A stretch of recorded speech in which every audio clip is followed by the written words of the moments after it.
NJ Johns Hopkins University. I earned my bachelor degree in mechanical engineering from Postech, later study robotics and automation during my master's study at Seoul National University.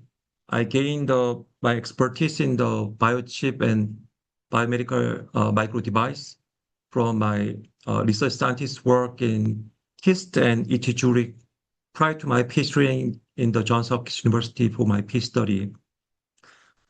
So today I'm going to share I will listen to space biology study, which was funded by the NIH and NASA and SpaceX. So this is an overview of my lab research.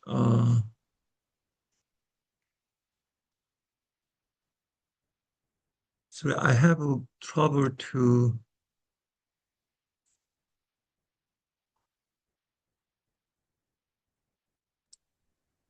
Yeah, it seems like slide doesn't move. Uh, just a sec.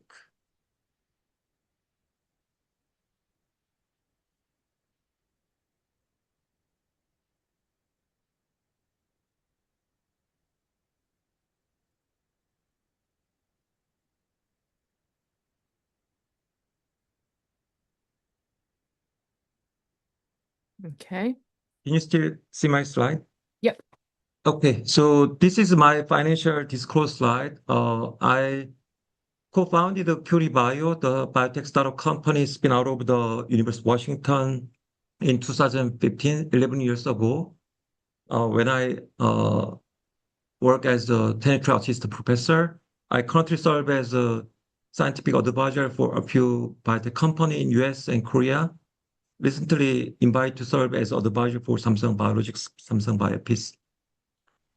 This is an overview of my lab research. My lab research focus on utilizing the multi-scale biofabrication techniques such as microfabricated biomaterial, microfluidics, and 3D bioprinting.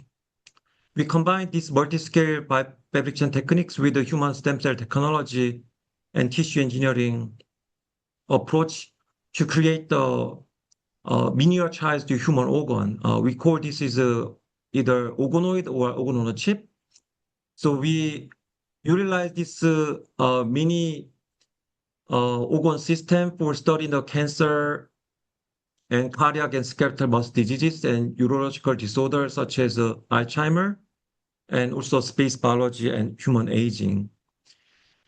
So I recruit back to Hopkins when I did my PhD late 2019 and established the youth center for microphysical system. In our own center, we focus on stem cell organoid engineering and biosensor, biofabrication, bioprinting, and microphysiology and 3D microscopy and multiomics and systems biology. We also have the 5 focused in the disease area. We have about 20 faculty members working in our center to create the human organ system for various human disease study as well as the human space biology. So this is background of my lab research. We understand very limited number of the human diseases, about 10,000. Only 5% of these human diseases we have some cure or treatment available. Unfortunately, 9 out of 10 drugs fail in the clinical trial, and there's a huge cost, and it takes many years to develop the new successful drug. Major problem between this preclinical and also clinical trial mismatching is the model mismatching problem. So we rely on the animal model, although we are interested in the human disease therapeutic development. So over the past couple of decades, in order to avoid this fundamental issue, scientists has been developing the non-animal based preclinical model available, such as organoid or engineered tissue or organ on a chip. So there has been a lot of scientific breakthrough. I'm going to give you a few minutes summary of this state of the art. Earlier, 2012 through 2016, A number of the bioengineering group team up with the human disease biology expert developed the brain on a chip or heart on a chip and liver on a chip to test the drug safety. Later, more complex biomedical problem to induce the disease condition each of these organ to study the Alzheimer using the brain on a chip model or inherited cardiomyopathy using the heart on a chip model and so on. So this research program has been funded by the NIH from 2018 through the 2022. More recently, the clinical trial on a chip for precision medicine program. So each diseases, there is a lot of patient variability. So we need to take the personalized, precision medicine approach to model the individual patient disease condition. So this has been realized using the patient-derived human stem cell or organoid model. So we are the one of the funded research team. So based on all the progress over the past decade, FDA recently announced the new guideline change called FDA Modernization Act 2.0, signed by the President Biden in 2022, December. So now animal-based preclinical drug testing is not necessary for FDA IND filing and clinical trial. Use of the AI, digital twin, or human organoid model can be utilized for the FDA IND filing and clinical trial. So our lab has been focusing on developing the heart on a chip for human disease biology study and recently space biology and human aging study. In our well-established platform, we have the microfabricated rigid poster here, and we have a flexible rubber-like structure. So whenever cardiac muscle tissue twitch, there is an embedded magnet here, then we can detect the electromagnetic field change based on this magnetic displacement from the bottom of this multi-well plate. We have an electromagnetic sensor. So our innovation here is to embed this microfabricated magnet into each of these well. So we have the 24 set of the human heart on a chip. So we can measure contractile force, frequency, rate of contraction, relaxation, and time to max twitch. And if you have the vector multiplication of the contractile force and rate of contraction, then we can measure also twitching power. So this is not only high throughput, but also high contents screening system. If we have a couple of minute drug testing using this multi-well plate, then we often store the more than 1 terabyte data in our cloud space. We actually measured all these parameters, also determined the arrhythmia, irregular heartbeat. That is a major cause of the oncology drug failure in the drug discovery and development. So we developed the Monterey, the platform is based on the stem cell organoid and hardware biosystem and sensor, also software, machine learning and AI platform to detect the drug efficacy and safety. Human tissue consists of the biological cells, also extracellular matrix scaffold. Ideal design ECM scaffolds from the native tissue. In this case, we utilized the pig heart, removed all the cellular component and just to collect the destabilized matrices. And we use this as bio-ink for the 3D cardiac tissue printing. We realized that this DCM bio-ink is not mechanically stable. So we incorporate the reduced graphene oxide into this DCM hydrogel bio-ink so that we can tune the mechanical electrical property of this ECM, more bio-inspired biomimetic biomaterials. When we use this DCM bio-ink RGO hybrid scaffold, we improve the mechanical function of our engineered heart tissue, as well as the electrophysiological function of the heart tissue. So these are the two major functions of the heart, mechanical contraction and electrophysiology. Based on this established the protocol, we scale up 24 heart tissue on a chip into the 96.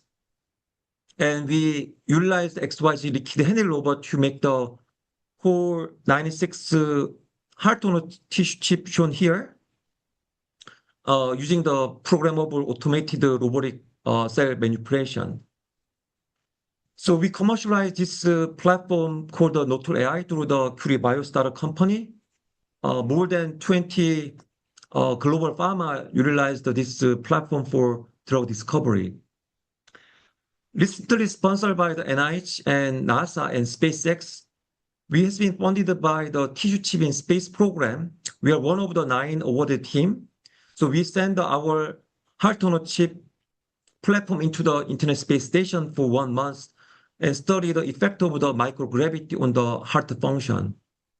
So over the past few decades, many space astronauts travel to the space and suffer from the many age-related symptoms, including the heart and bone and many other organ aging problem.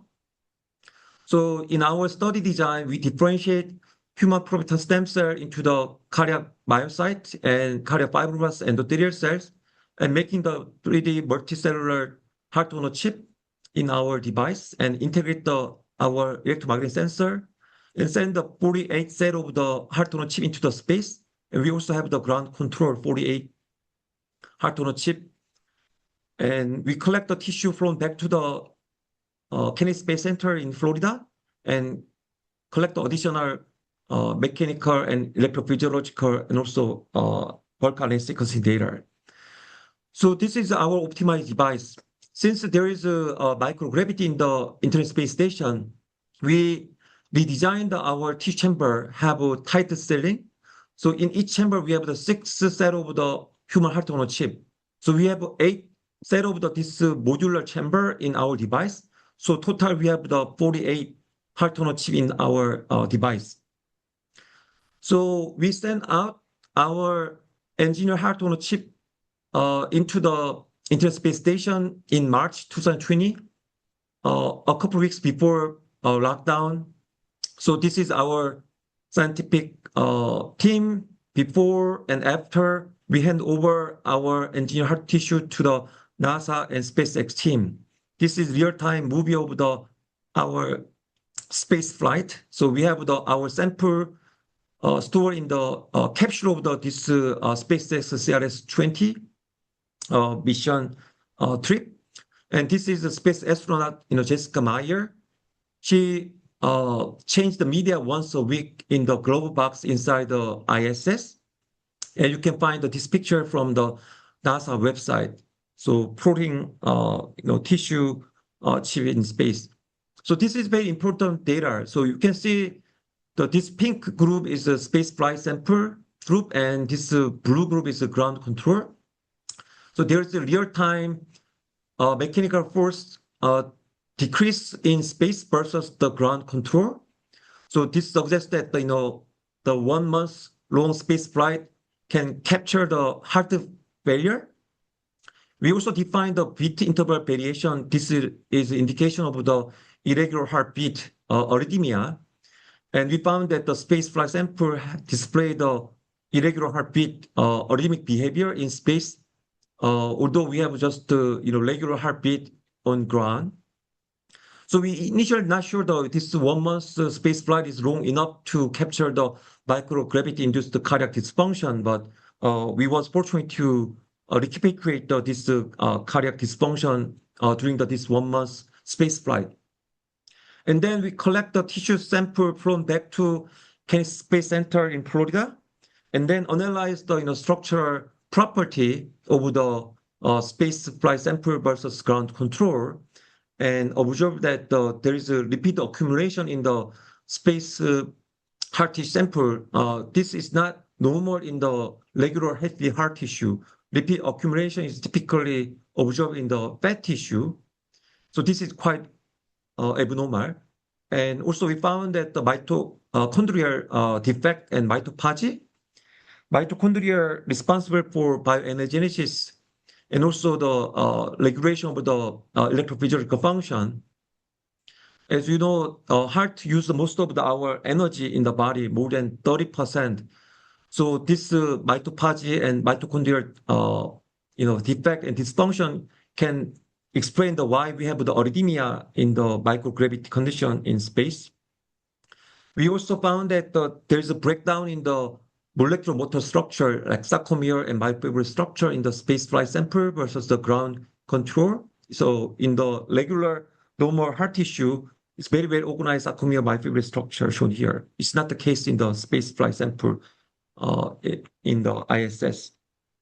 We further conducted the RNA sequencing analysis and found that there is a down-regulation of the many good cardiac signal, such as calciums and hypertrophy and cardiogenesis, and up-regulation of the bad signal, such as heart failure, glucose metabolism, and inflammation, shown here.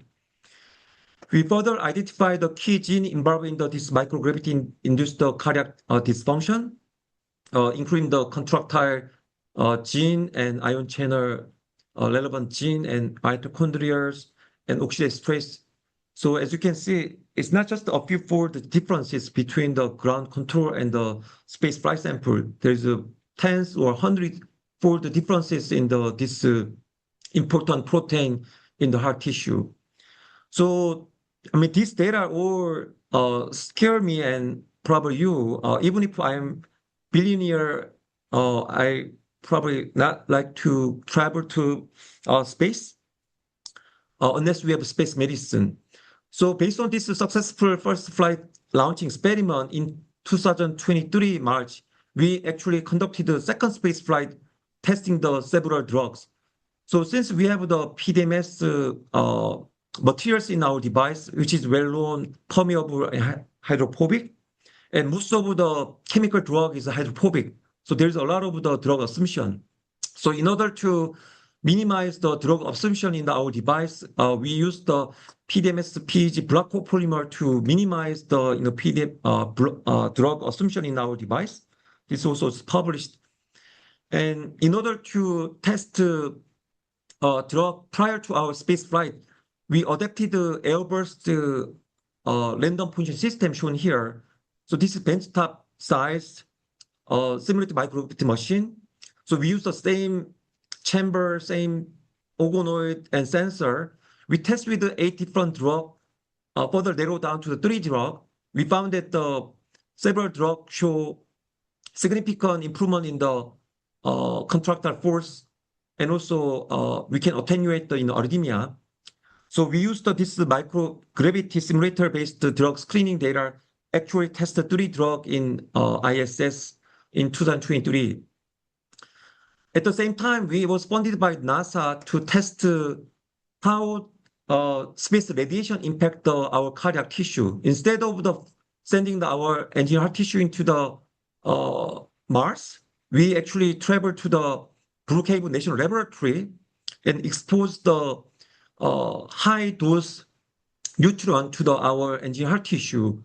And we was able to recapitulate the space radiation-induced cardiac dysfunction, such as ROS and also mitochondrial defect and arrhythmia, very similar to the microgravity-induced cardiac dysfunction. So our spaceflight study was published in fall 2024 in the PNS journal. So this is the title of our paper. Our published work was highlighted by the CNN, Nature News. You probably heard about this story.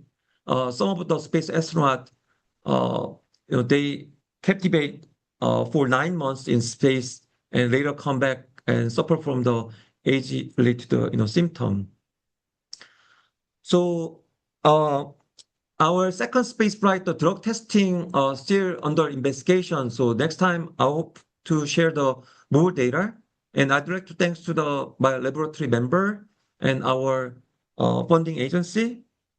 And I'd like to thanks to the APS CASTA and also KSA. Thank you so much. Thank you for your wonderful presentation, Dr. Kim. And anyone has a question, please turn on your microphone and ask a question. Or if you cannot tell, you can type on the chatting. I can read it for you.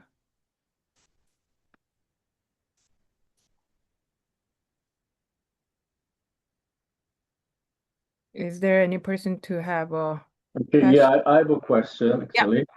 So thank you for the presentation. So is the changes in the gene expression, is it more like a semi-permanent or is it transient? So I'm wondering like if the gene expression pattern will come back after the trip. Good question. So in our study design, we have pre-flight, in-flight, and post-flight. So we conducted the RNA sequencing after sample flown back. So this is post-flight analysis.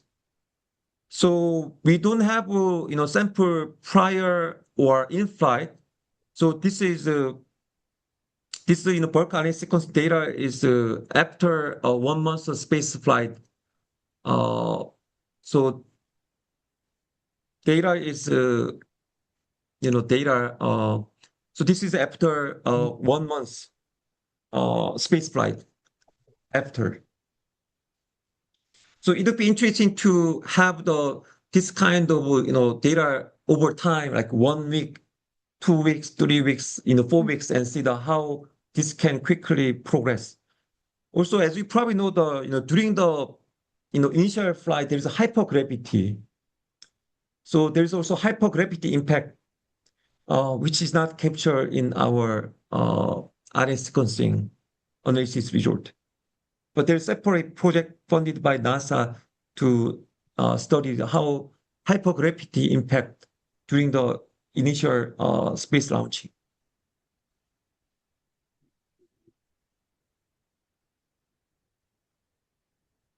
And if I can add some more part of the SpaceX flight, and then most of the gene expression change was not by the genotype, more like a phenotype. So Yeah. expression changed, but not they don't affect the original gene or a combination kind of like that. But it's all of the research is based on the short-term flight, like a 6 month or longest kind of year and a half. But if we do animal or organism to stay longer than the whole generation, then they might impact it on the genotype and original gene. But most of them are just the expression change.